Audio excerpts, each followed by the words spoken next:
Welcome to the Michigan Short-Term Rentals Podcast. My name is Tony Stancato, here with my co-host, Jordan Painter. What's up, man? Dude, I'm still up here floating on cloud 9 in the sky. Dude, it was just such a great event last week with the Michigan Short-Term Rental Conference. The speakers lit it on fire. The engagement from the audience was amazing. I mean, I just can't get over how much fun it was. It was just fun. Yeah.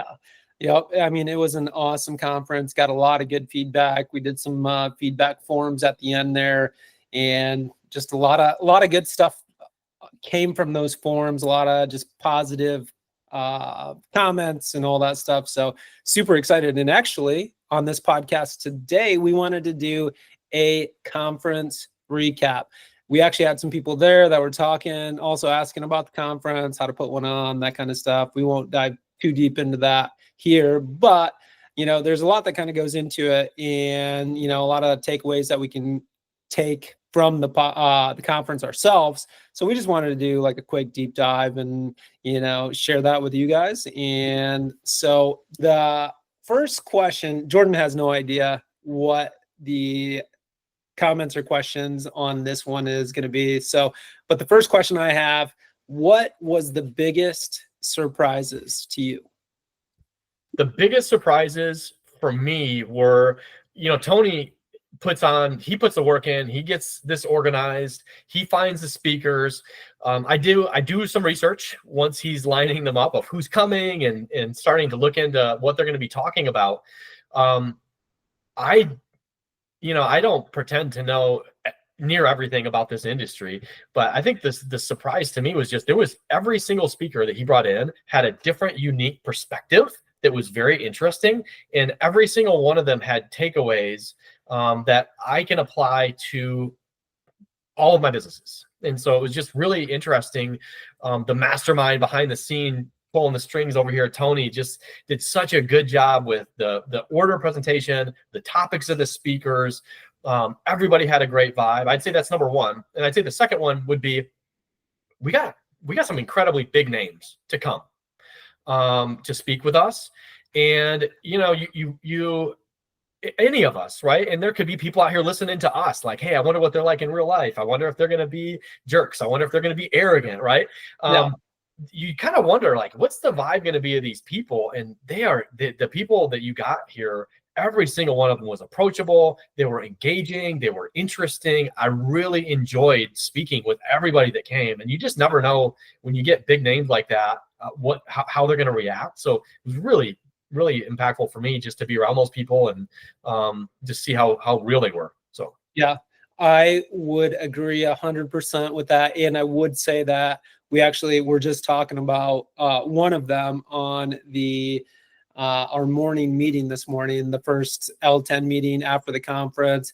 And, just shout out to Mike. I mean, I think all the speakers were approachable, but we were talking about Mike. Mike was there both days pretty much till the very end. And even though his speaking slot was super early on Thursday, like I think he was the third up, right?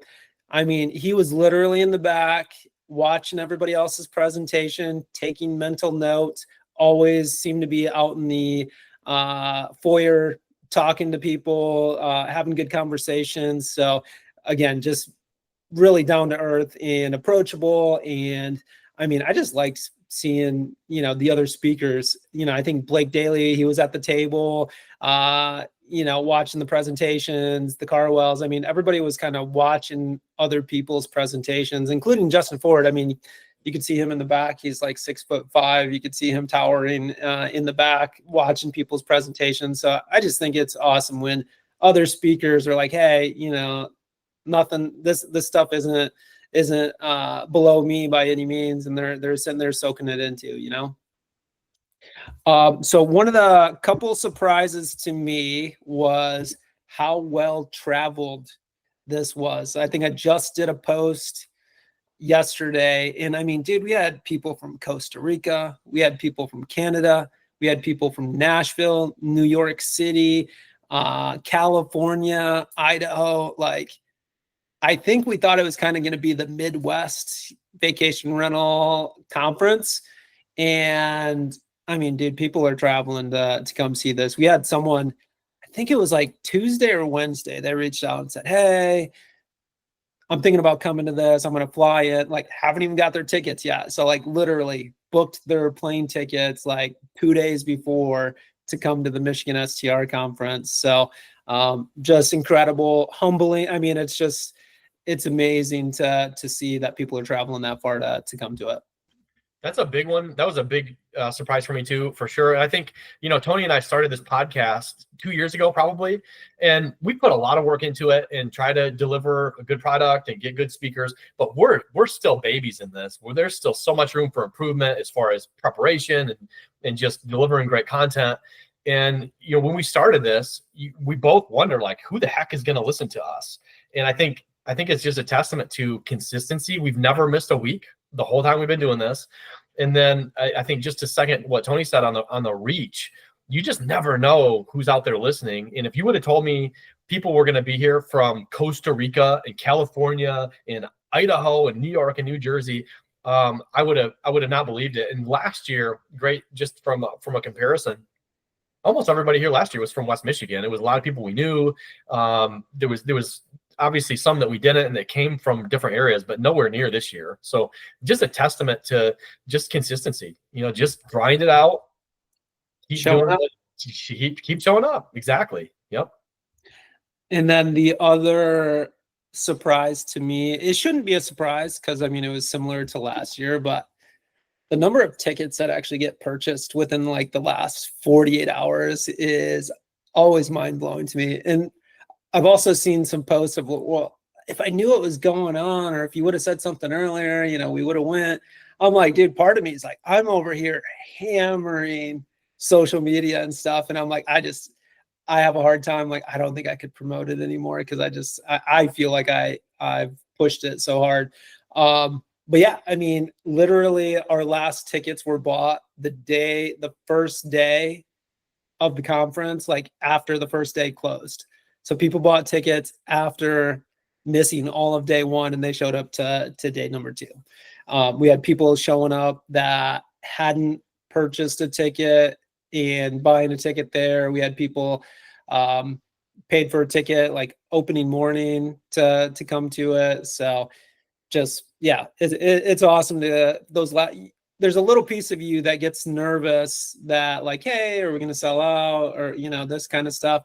But you can be quite a ways away from your goal with just a little bit of time left, and you still get surprised that, like, oh, dude, we did it. And I mean, that last week or two is just awesome. So feedback. Yeah, what was some of the feedback that you got on what we could potentially get better at next year? Well, I think one of the pros and cons with Tony is that our business in general, we want to make sure that we deliver. We want to make sure if somebody gives us money, we deliver. And this is year 2 of our conference. We don't show up with anything to sell. There's nothing we are showing up to sell at all in the conference. And so we try to pack as much value as we can. So Tony just has speakers lined up, boom, boom, boom, boom, boom, one after another. There's no sales pitches. There's no breaks. So I think one of the pieces of feedback is like, slow down, take it easy. We gotta take a potty break, maybe get a snack. And so I think one of the feedbacks, again, this is Tony trying to deliver for the ticket price, the value that you paid for. And it's like, hey, if we're spending 30 minutes going to the bathroom, we're disintegrating the value of the ticket you paid. So that was one good piece. I thought it's like, there's got to be a balance to how we approach the schedule. Yeah. And on that, so it's like last year, one of the biggest pieces of feedback we got was more time for networking, right? And so I felt like we built in more time this year. So I didn't necessarily think that breaks or, that would be a big thing. Like, for sure, going to the bathroom, right? But I think there's a difference between people that want to actually like stand up, stretch their legs, chat it up a little bit. But I wasn't necessarily, I just wasn't anticipating that people would actually want even more networking. And I agree. And some of the sponsors, I think, even mentioned like, hey, like, I mean, when we're going 3 hours without a break, it's like, it gets a little slow out there for them. So definitely being a little more intentional about having some more breaks built into that. I don't know. I think we were talking this morning. I don't know if we would make our, because again, our networking this year was, hey, we're going to do the happy hour after night one again. We did that last year. And I don't know, maybe that's not even a great offering. It seems to be people hang out for a little bit and then they take off, but the coffee bill exceeds the liquor bill by 2 or 3x, right? So people are drinking the coffee, not necessarily partaking in the happy hour, I guess. And then we did the launch, and I think we ran over on both sessions, and that was 15 minutes on the opening day. We went to like 5:15 instead of 5, and then on the lunch, I think we went just a little into lunch. So lunch was cut a little bit short, but that could have been an extra 30 minutes. But yeah, as long as people keep saying like, hey, I want more networking, we're going to figure out how to work more networking in there. There's certain things that we probably won't do in terms of that, but I think there is some good ways to work it in. Biggest piece of feedback we always get, list of when the speakers are going to speak. And I can't remember if we mentioned it last year. So me and Lindsay, my wife, we went to WealthCon in Vegas in 2023, right? July of 2023. And we were there to see Brandon Turner. You know what I mean? Brandon Turner, Bigger Pockets. And when we get all our information and we're like, okay, when's Brandon Turner speaking? Like, it drove us nuts. I totally, like, being on the other side of it totally drives me nuts, right? But then you realize why they do it. And the reason they do it is because they want to make sure that the speaker sessions are all well attended. I do think there's certain times where people will be like, maybe a safety session again, maybe last year a safety session wouldn't have been well attended. People might skip that one, but I think everybody's glad that they did attend. And it really comes from a place of, wanting to respect the speakers we had speakers from Austin. We had speakers from, Tennessee. We had speakers from Boston, just Ohio. all over the place, right? And they're coming and sharing, and we just want to make sure that each session is well attended, just out of our respect for them and the time that they put in to come share with us. Yeah, I think that's one of the things that's hard for guests to understand at something like this. Honoring the speaker's time and commitment is incredibly important. And if we don't do that, we're not going to be able to get speakers next year. And so, especially in a room with 200 people in it, if 25 to 50% of the people decide they're going to take an early lunch, that's a bad look for the speaker. And I remember even at Bill Fate's conference last year, there was one speaker, I can't even remember who it was, but right before lunch the second day, I think people just like mass exodus as he's starting on his pitch on stage, and I'm like, "Ooh, that's rough. That's rough." And you never want somebody to experience that. So, we appreciate your feedback, but we're not going to tell you who's speaking the speaker order next year either. Yeah, respectfully. And then, I think the other thing that was just mentioned was kind of like snacks and sodas. People want snacks and sodas. We probably wouldn't do soda still. I don't think any of us are really soda drinkers, so I don't think we'd do that. Snacks could definitely be, a possibility. We try to work, we work food in on the first night, but man, it starts to get expensive, right? All depends on what you can do. We can't necessarily bring our own snacks into the facility. Obviously, the venue wants to sell you that kind of stuff. So we could definitely have some stuff out there, but it's not going to be like a massive like buffet. I mean, it totals, like the coffee bill still blows my mind. You know what I mean? So so that was some of the feedback. We got a lot of good feedback though. And all this is good feedback, and we take all of it to heart. And again, we made some good improvements from year 1 to year 2 off of the feedback we got, and we're looking forward to, again, my wife was literally poring over the feedback forms after the I thought, you know, a lot of times you're like, dude, okay, we're done with the conference. It's like, it's time to shut it down and like, let's just take a break. Lindsay's over there sorting out all the feedback forms, making, you know, tallying stuff and all that. And, you know, we take them seriously, and we definitely try to get better for next year. Yeah. A couple thoughts on that. So for one, you got to know Tony to know, like, if the coffee bill blows his mind, I'm not kidding you. Anybody out there with his number, just call him a few times someday. Yeah. Every third time I call him during the day, he's ordering from Starbucks or Big B or someplace. Like every time it's like, again. So if the coffee bill blows his mind, paying $5 a cup of coffee 16 times a day, you know, it was high. And then just shout out to Lindsay and the Shields, Lindsay's mom and dad, and brother. They just killed it. You know, the second year in a row, they all helped getting things set up. I'd say the other thing that we've been very fortunate with is tech. I mean, if tech isn't good, it's a bad look for the conference. Everybody's kind of walking around, scratching their heads, trying to figure out and waiting. And we have had zero tech issues that could not be solved quickly. It really impacted the conference. So. Yeah. And yeah, definitely shout out to all of them. And like you said, the tech side of it, year one, like you guys don't even know, I lost sleep over the tech. And I told my brother-in-law, like, I know he's a tech guy, but I've never, until you use somebody in tech, you have no idea. Like, you're like, yeah, you're good, but how good are you? And then year one just aced it. Right. And then year two came in. The only tech problem we really had this year was like, we showed up. And so we have speakers. They're asking like, hey, is there going to be like a confidence monitor, you know, kind of like a teleprompter? Well, last year we had 2 screens behind us, and then we had this big screen on the right. And you could look at that big screen and you could like read off of it and still kind of be facing the audience and stuff. We show up. Nobody told us that projector was down. So it's like 10 o'clock, opening morning. We have all these speakers that are coming in that are like probably relying on having to be able to watch the screen that I told them and showed them a picture of. Like I sent that picture to everybody. I'm like, yep, there's what you'll be using. Not there. Not just not working. It's gone. Luckily, Mitch worked with the venue. They got, you know, maybe like a 10-year-old TV up and running at the bottom, you know, on the bottom of the stage, but it worked fine. So things like that is when you really realize, you know, they're talking about like getting new switches and all, and I have no idea what they're talking about, but I'm like, dude, you guys got it.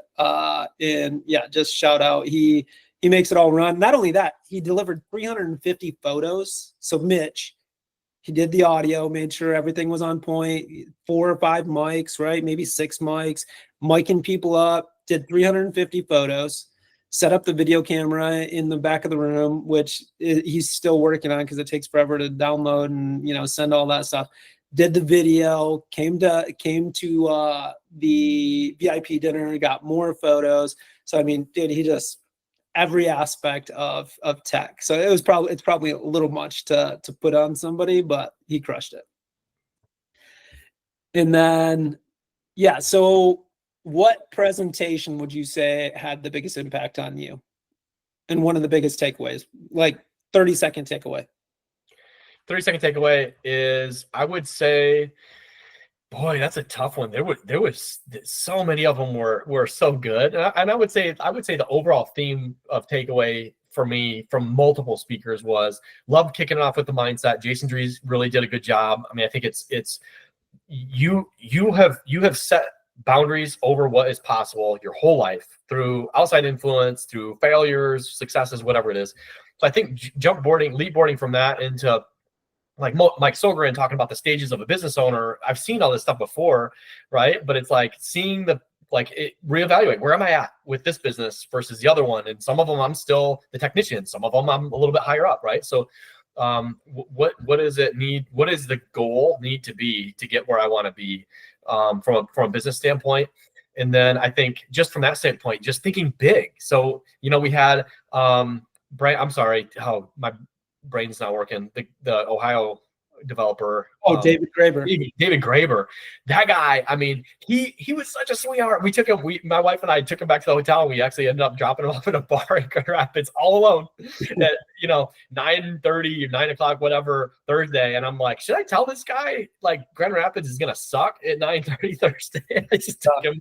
There's like nothing going on. But I mean, this guy, he is soft spoken. He's humble. He's got these amazing developments going on, and we're over here like scratching our heads on, should we add a pool? Should we do pickleball? I mean, this guy's got a bunker in the house he's building. I mean, it's like, just again, the levels of what's possible. So I'd say overall, just the levels of what's possible, changing your mindset, putting the systems in place to get where these people already are. So yeah, and I think a lot of people, even there, I'm not sure if a lot of the speakers necessarily knew who David Graeber was, but once they found out, and like I could tell like Mike brought his videographer with them. Mike and David started connecting, and then like the videographer's like, this dude he just posted like 2 posts in the last week that both have 3 million plus views, and it's like, I'm like, dude, he just posted twice. He's getting more social impressions in 2 posts in a week than what, me, you, and Gary will get in a year, right? 2 years. So the dude's just, he's doing awesome stuff, man. I mean, he's building awesome stuff, and he's bringing people along on the journey, right? Yeah, for me, I think Mike's really hit home for me. I mean, they were all great, right? And can't say enough about Justin Ford. I mean, it always is a great reminder and refresher to stay on your game when it comes to safety. Like, I don't think anybody in our company ever really thinks that, like, I don't take that seriously. I'm always talking about it, but yeah, Mike's. I mean, I think it was like, what was it? The one question, the story told, where it was like, Daddy, can I have $100? And when you find out what that $100 is for, whoo, dude. I mean, I might have had a little salt in my eye, dude. I mean, tell the story. It's a great one. Tell it. I don't know if I can say it as good as I could, but or as he did. But essentially, the kid asked his dad for $100. They're arguing back and forth a little bit. He ends up sending the kid to his room, and he's like, I probably messed that up. I'm gonna go talk to him. And he walks into the kid's room. He finds out that his kid already has like $50 under his pillow, and he's like, dude, why are you asking me for $100 when you have money right under there? Wow, shoot, I already messed it up. Yeah. His time is worth $100 an hour. And so the kid asks for $100, right? And then it turns out, long story short, the kid wanted to get $100 to buy an hour of his dad's time. So, yeah, hits you right in the feels, especially with young kids. I mean, time is fleeting, and they see what you value based on how you spend your time. I mean, that's a huge, huge wake up call. So I like that a lot. That was good. And I mean, just the other day, it was like my oldest, who's only 1 minute older than my second oldest, but my oldest sitting in his little chair, and you're like, dude, when did you like outgrow that chair? You know what I mean? You look like a grown man sitting in that tiny chair. So, I mean, again, it's like blink of an eye. They're almost up to your shoulders at like 8, 10 years old, dude. And for you, I mean, shoot, yours is already surpassed you, I think, right? He's taller than you, right? Just in the pictures. It's the hair, dude. If we bust his hair, I still right there with him, dude. But I mean, it's just, it's crazy. So time flies, and like, we can say we're doing this for the family and all that, but at the end of the day, man, like if you don't create a business that allows you the time freedom to go do those things, then you're just blowing smoke, right? So couple things we need to fix next year. So I'll go first on this. One thing is, so that particular building, and I always forget about it, that particular building has 2 second floors, right? And so the conference is on the second floor. There's the hotel room, second floor, and then there's the walk through the breakfast area, second floor. So just making sure I communicate that clearly. There was a couple people that was like, hey, where's it at? And, you got to walk through the breakfast area. So just making sure I communicate that And then the only other thing I would really say is like, one thing we need to fix is like there's people like passing stuff out, doing some advertisement and stuff like that, without necessarily asking. So it's just one of those things where it's like we have sponsors that pay really, they pay good money to be there and to promote and to sponsor. And so if other people come in and start sponsoring and promoting without like paying for a sponsorship or not even just asking, it kind of takes away and is, I don't know, in my opinion, a little bit off-putting to people that paid to actually promote their product there. So I'll make sure like next year, I'll make sure that we communicate that. Like if you're an attendee, like it's not open season for promoting and passing stuff out. Like that's just, again, we have people that paid good money to promote to the people that are going to be there. So anything that's getting handed out needs to get approved. Yeah, I think just to double down on that, I mean, it's like our sponsors are there, right? It's a business event. Our sponsors are there. They help keep the ticket prices down. They help make this event run. We could not do it without our sponsors. So everybody expects to a certain extent that they're there. They're going to be selling something.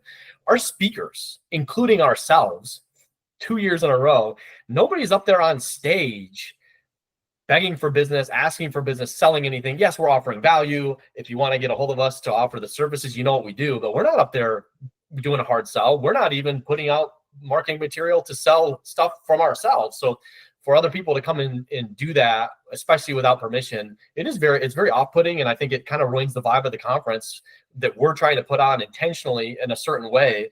They're kind of undermining the goals that we have set and the trends that we've set for our people. So not cool. Yep. Anything, I mean, obviously we went through the feedback. Anything that you think we need to fix next year besides the feedback and the two things I just mentioned? Well, we're in a hospitality business, so you already had mentioned, some snacks and stuff like that. So I'm always trying to figure out like what can we do to give people a better experience. And so even in my real estate business, like we're always reevaluating kind of what that client experience looks like. So, I think giving some snacks and some of those things could be good. But I'm always the one trying to spend more money to make it cooler. And Tony, God bless him, he's here to push back and be like, do we really need to? So the funny thing is we're getting speakers that speak at huge conferences. We had attendees who have been to a bunch of them, and we're getting comments from these people consistently like this is the best conference they go to. It's the most intimate, it's the most well run, it's the best speaker lineup. So I mean, I feel like we're doing a good job delivering it, but it's like, man, how can we make it like 10 times better than the best one they've been to, just from an experience standpoint? Yeah. So yeah, not exactly sure what that could potentially look like, but just I love making people happy. I love serving people. I love delivering value, and that's what Tony and I are about. So yeah, any suggestions out there that we could do that don't cost a lot of money, that don't break the bank? Open to those suggestions. When he says that, he means like one that Tony will approve, right? From a cost. Oh, it only costs that much? We're good. Good thing they don't charge us for the coffee until after we consume it. I'll be like, that much for coffee, dude? That's crazy. So yeah, but yeah, in general, loved it. Loved the conference 2025. We are excited for 2026. We're already kind of looking at dates. We are, I've already done one outreach to somebody that is like very likely to say no to come speak at the conference, but you never know. So we're going big, we're asking big, and we're gonna see what we can do to. That's the name of the game, man. You gotta keep trying to level up, like Jordan said. I mean, from the hospitality, make it better, that kind of thing, but also like we got to keep, from a speaker standpoint. I mean, dude, every year I'm like, oh man, that's gonna be hard to beat, but we'll find ways to do it. So yeah, until next time.